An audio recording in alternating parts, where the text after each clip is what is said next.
Hey everybody, just wanted to hop on here real quick and talk again about plantar fasciitis.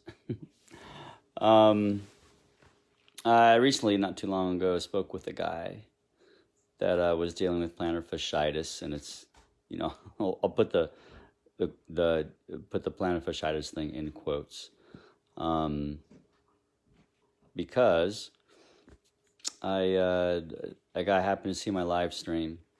And thank God for my wife. She came up and did a piriformis stretch when I was doing a live stream for plantar fasciitis. And a guy picked up on that and stretched out his piriformis. It's on one of the videos in my group, Running Motivation and Training League. Um, but but yeah. So anyway, it's just to the point, right? This guy did a piriformis stretch, a stretch for your hip, a muscle in your hip, and it caused his heel pain to subside. Now, not completely go away, but it caused his heel pain to subside simply by stretching out his piriformis. Hey, Jonathan, thanks for hopping on, man. Just have a interesting story recently. I mean, it's happened to me all the time in the clinic, but it's just interesting that it just happened again while I was talking about this week about plantar fasciitis. And so, yeah, strange. Not so much of a kinetically. That's a good question though, Jonathan. It's really really kind of interesting. I have because what I've seen happen in the past is that this guy ended up having the way he was talking. It sounded like a little bit more like the peripheral nervous system was irritated, either in the past, or he sits down for his job most of the time. And so he did a piriformis stretch, and the sciatic nerve is very close to the piriformis. So he stretched out his piriformis, and his heel pain subsided. So that's when the nervous system can cause heel pain, what I call subcalcaneal heel pain, just meaning pain on the bottom of the heel. It's not plant. In this case, at least a good portion of it was not, or at least didn't seem to be, your typical plantar fasciitis. Now, was some of that maybe the issue, like your typical plantar fasciitis? Yeah, maybe. But it subsided with a piriformis stretch. Yeah, thanks, Jonathan. Yeah, thanks for saying that. Because your heel, if you look at the anatomy of your body, all you runners out there and anybody else that's interested, which ends up, I think, being a lot of people, because there's 26,000 people in that plantar fasciitis group, which is just astonishing to me. But yeah, so it's interesting stuff, man.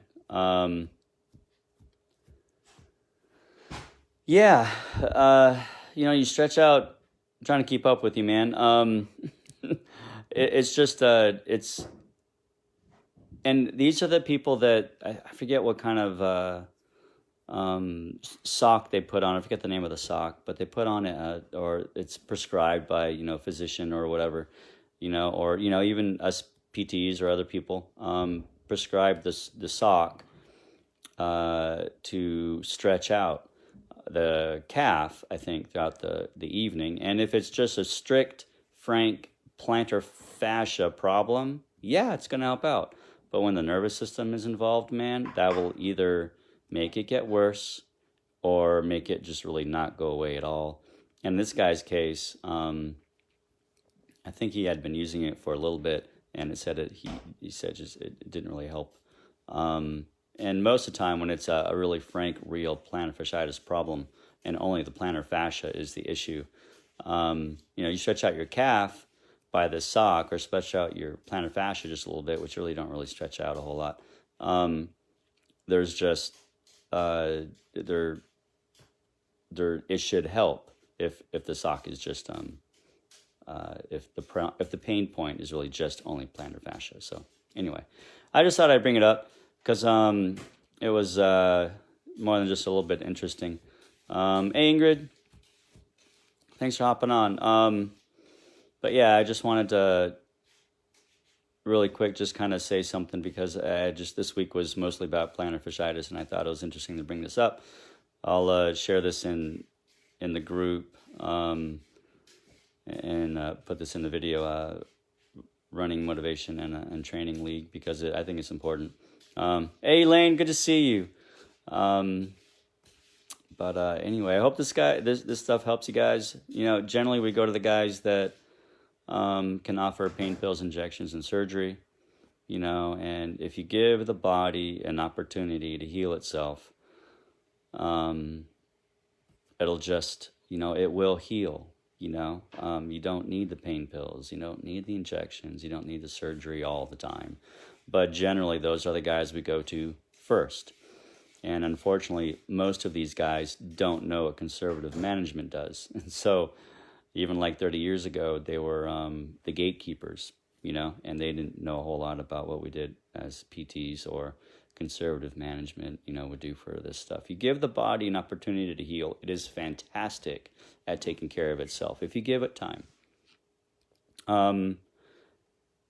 Hey, Hannah, thanks for hopping on. Anyway, I'm about to wrap this thing up. And if you guys got any questions about what I mentioned here, I just want to keep it quick and short and just bring up something that was, a very, very interesting. It's not the first time it happened, but it's just very interesting. Yeah. So thanks for chiming in, Jonathan, and great talking with you. And hope you guys have a fantastic week. And if there's anything I can do to help you guys regarding pain points and other stuff, yeah, I'd love to help out and take care of you running community people and anybody else that thinks it's interesting. So take care, you guys. Have a great week, and we'll talk soon.